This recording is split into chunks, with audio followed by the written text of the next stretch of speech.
Hello everyone, Kylie Lyons here.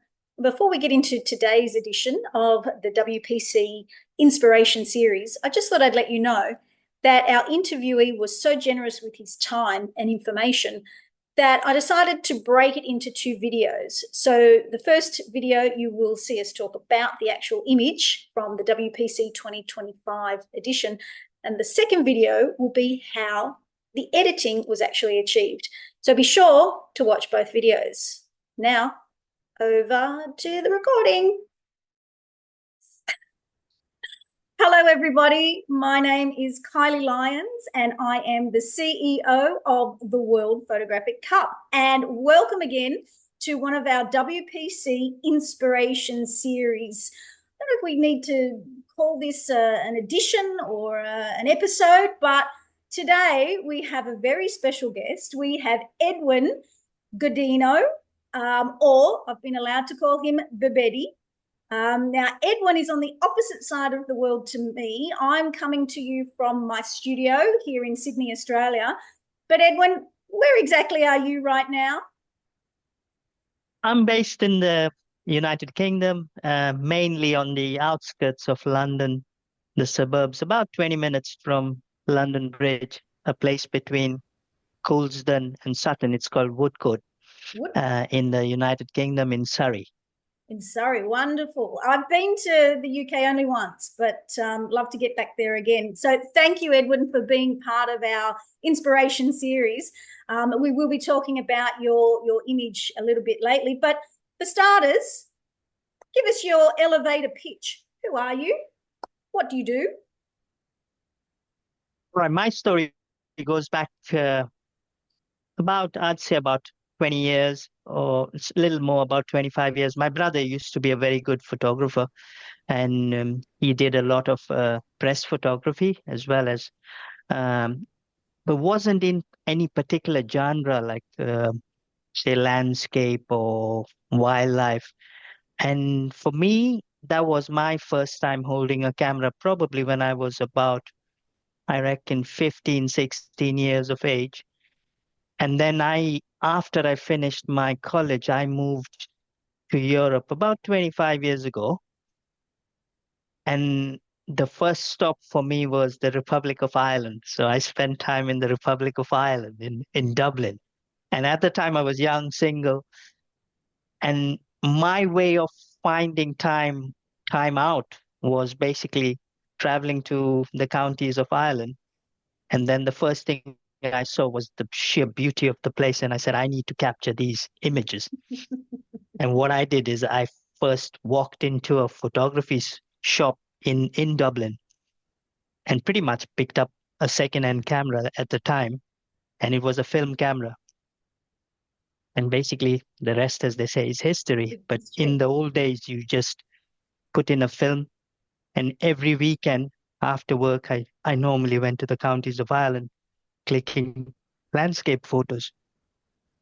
So if you started out as landscape, I'm just going to I'm going to share the screen. I've got your Instagram account here. Yeah, so hopefully people can follow you. Now, these are some amazing wildlife images. So obviously, have you moved on from landscapes to more wildlife pictures? Yes, so the transition happened. Basically, what happened was I started working in consulting. And what happened in consulting was you did a lot of traveling. And eventually, once I settled down and I had my kids, I just didn't get the time to do normal photography as such. But what it did was it started giving us opportunities to capture, for example, photos going to these holiday destinations. And my wife originally was born in Tanzania, in Africa. So when we went on our first safari, this was way back in 2016, 2017. That is the first time I transitioned from being a normal, let's say, street landscape photographer to a wildlife photographer. And I invested in some serious gear in terms of I needed a telephoto lens, I needed a zoom lens, because I knew I was going to get some nice pictures. Mm. And that's when I took the plunge into wildlife photography. And as my kids have grown up, I've just managed to get more time to travel. So I travel around the world, Mm. trying to capture wildlife photography around mainly Asia, Africa. And now it gives me a chance to go to Ecuador and do a little bit of South America as well, which is brilliant. Exactly, exactly. I'm pleased to say that Edwin will be joining us for our presentation in Ecuador, in Quito. You can just see. I don't know if I click on this. I mean, oh no, it doesn't come up. But I was just going to say, you've got some pretty hefty gear there. That's a massive lens that you've got on your camera there. Yeah, I will probably share when I share my desktop later to show you the image and how I captured it. I'll probably give you a flavor of the gear I have to carry. So the problem with us here living up in the Palearctic is light is an issue. So we try to use what we call faster lenses in the range of f2.8, f4, simply because we sometimes envy people in Australia and in America when they say they've shot an image at 1/4000th of a second at ISO 400. For us, it is an absolute dream to shoot under those conditions. But for us, ISO 1600 is par, and Right. Oh, we'll be lucky if we can get to 1/2000th of a second. So that's wow. why we need these massive front element lenses which give us a lot of light.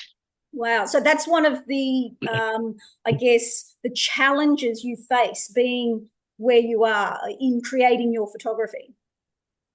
Yes, especially up here in the UK, as you know, you can get sometimes 4 seasons in a day, and light is a massive issue. So, and the problem we have is you cannot preempt. So once you have decided, you say we're going up to Scotland, we're going up to Cairngorms, or we're going to Wales, you've already decided, and then you've got to take whatever comes with it, and with it Mm. comes the weather. And generally, for us, if we get bright skies, bingo, we are in business. But if we don't, we're mostly shooting under overcast conditions. So light becomes a huge factor, and it pushes the boundaries in terms of your technical Mm.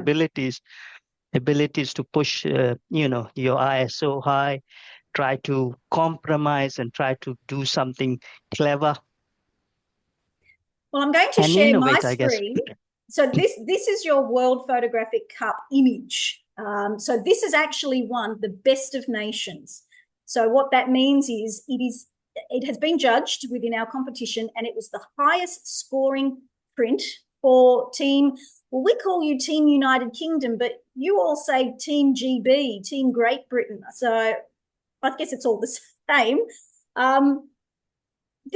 Where was this image taken? This image was taken in the Kalahari Desert. In fact, it was last year around March. So what we do is I have a travel partner of mine who we normally what we do is we call it a self-drive. So we go to say Namibia or South Africa and then take a 4x4 and drive it ourselves. What this does is it makes us do a lot of research in terms of where we're going, what we're going to see, what we're going to find, and we need to plan almost about 9 to 12 months in advance. And doing research on this place in the Kalahari. So basically, in the Kalahari, there are two rivers, a confluence of two rivers that have run dry, and along that the early, what you call pioneers, had built these bore wells so that they could grow crops and likewise feed their troops and their horses and all that stuff. But now what they've done is they've maintained these water holes for the wildlife. So you're driving from water hole to water hole, water hole to water hole. So they are basically separated by 8, 9, 10 kilometers. And from what we know, there are about a 50 odd water holes in the Kalahari Desert where we go to the Kalahari Transfrontier Park. And there are only 2 or 3 families of jackals that have learned to hunt what these are called the African turtle doves. And likewise, they try to hunt grouse as well. So what we did is we we did some research. We found out where these two families are, and then it was the question of just stalking them morning, evening, 3 days in a row. We just stayed at the waterhole, hoping that this family of jackals would turn up. And lo and behold, just before it was time to go back to the camp, because the camp gates close at 6 o'clock, at about 5:30, this jackal turned up at the waterhole, and I knew it was going to do something. So what it does is they're very clever. They just settle on the ground and they pretend as though they're not interested in the birds, and they're waiting. They're playing a numbers game. So they're waiting for dozens and hundreds to come to the waterhole. And when they think there are about, say, close to 100 birds, that is when they charge and they go for them. And just as I was trying to get this shot, the light was beginning to go. So it was already 5:43, I think. So I took the shot at about 5:45. And I removed the extender that I had on my lens. And I'm shooting this shot at f2.8, 1600, and I think so 1600 of a second. And the problem here is, I'll show you afterwards the raw image. It's pretty dark. And the biggest plus of this image is it takes down, you need a lot of luck, is I've shot this at f2.8, yet everything is in focus and brilliantly sharp, because I had the separation and the distance to give me the depth of field that I needed. But I was lucky the jackal ran parallel to my focusing plane. So had it run even, say, at I don't know, 105 degrees, or this side, if it had run at about 65 degrees, I would have probably not got that much of it into focus. So I was lucky when it did run across, and I've got 67 images of this jackal at 30 frames per second trying to catch these doves. But it was an incredible adrenaline rush, because we put in the time, let's put it that way. And if you put in the time, you sometimes make your own luck. I didn't realize that there was such research and planning that you put into it. So that's a surprise for me. You know, I am not a wildlife photographer, and I thought, oh yeah, we're going to go on a holiday. We'll stop here and you know, we'll sit here in the morning and see what happens. But you really do put in that planning. So although it's a lucky shot, it's no happy accident, really. No, and as I've got better, Kylie, what we learn to do now is you kind of select your background, your perspective.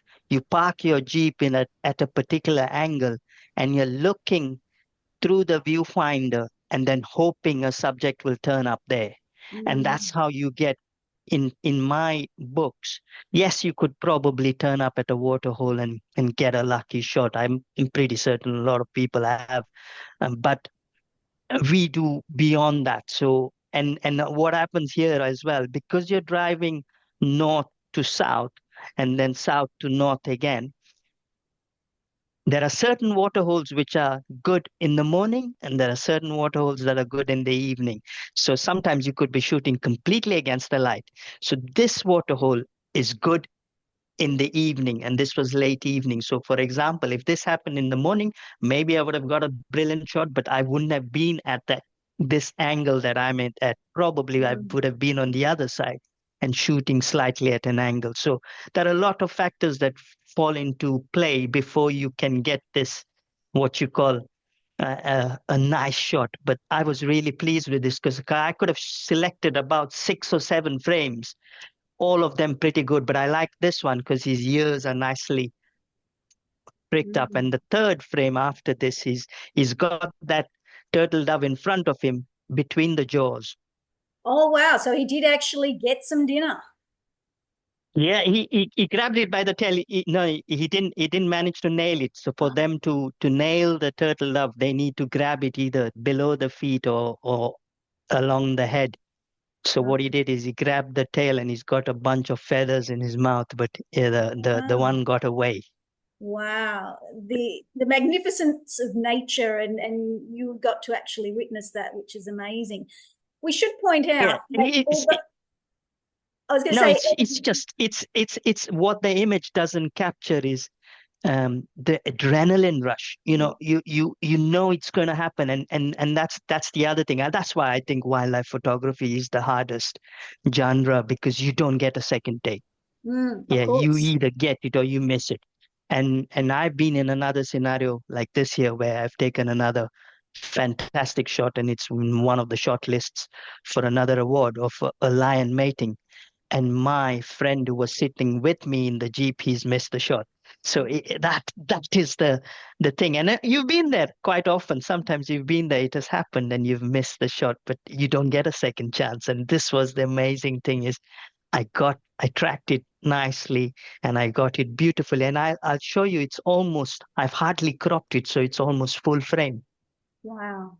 So we should point out that this is not only the best of nation image for the United Kingdom in World Photographic Cup, but you've won another award for this image as well.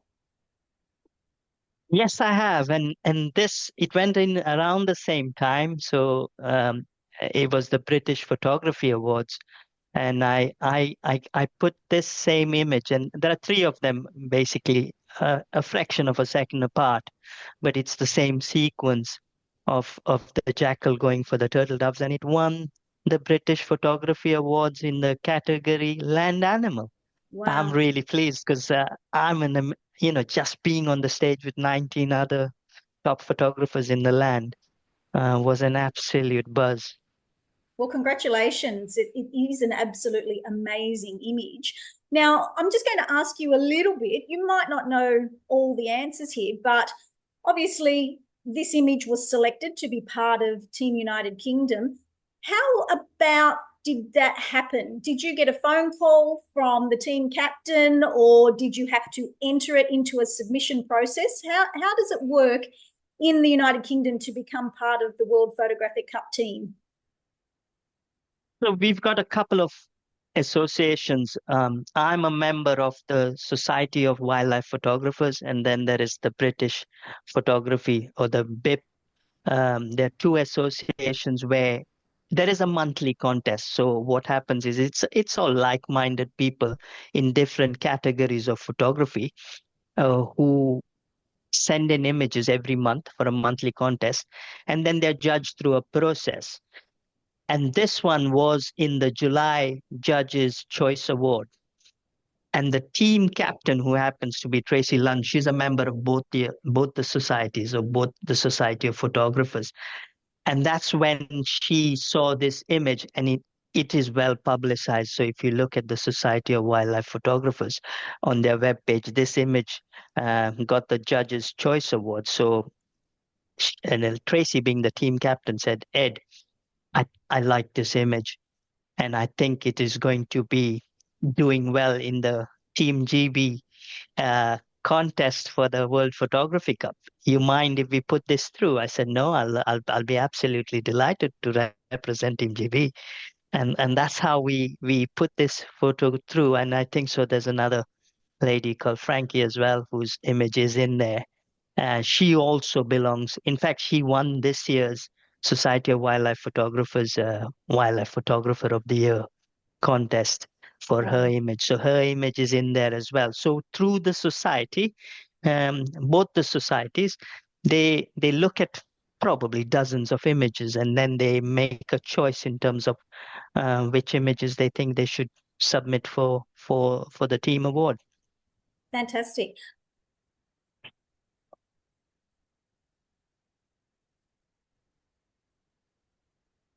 So, what does it mean to you, Ed, to be part of Team United Kingdom for World Photographic Cup?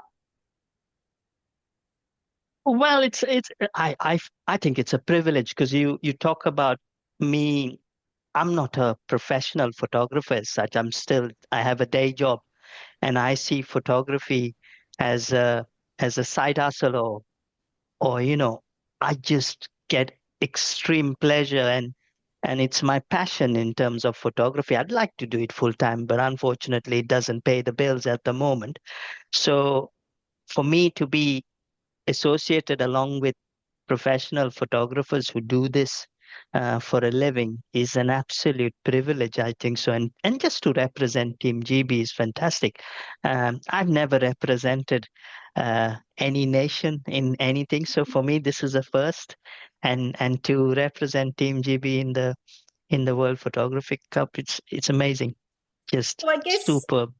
as a wildlife photographer, you are working a little bit on your own, but this way you are working as a team. You're working together to get to finals and get to the gold medals, I guess, and to the cup, of course. Yes, and the way the point system works, you're working as a team, right? So whoever I couldn't be happier if I won it, but if my teammate wins and win the points, and then the points tot up for us to win a gold medal or a silver medal, all the better. Absolutely. Well, we will find out who those medalists are in March. If you are watching this after March, the World Photographic Cup website will have who the winners are and where everybody was placed and who takes home the cup.